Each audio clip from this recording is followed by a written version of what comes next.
My fellow Americans, in March we celebrate Women's History Month, honoring the countless contributions that women leaders, scientists, and entrepreneurs have made throughout American history. We are a greater, stronger, and more just nation today because of women like Clara Barton, Susan B. Anthony, Harriet Tubman, and so many others.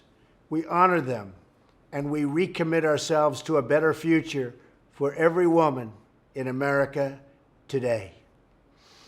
On my 50th day in office, I want to talk about an issue of paramount importance to families across our nation: health care.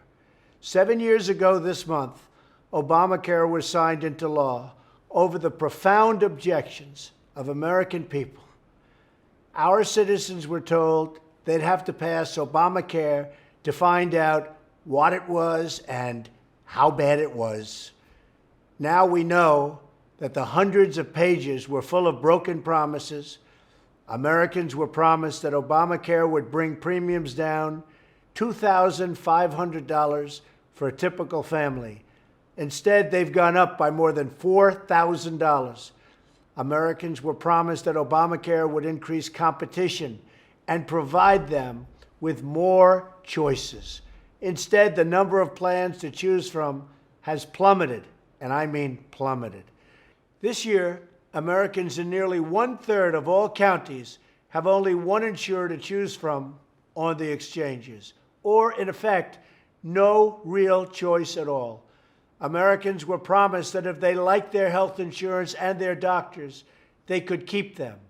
Instead, millions of Americans lost the insurance and lost the doctor that they liked, and were thrust into a cold new reality of higher costs and less coverage. Through 7 long years of botched rollouts, soaring costs, cancel plans, and bureaucratic mandates, Americans have called out for relief. And relief is what we are determined to give them. I want every American to know that action on Obamacare is an urgent necessity. The law is collapsing around us, and if we do not act to save Americans from this wreckage, it will take our health care system all the way down with it.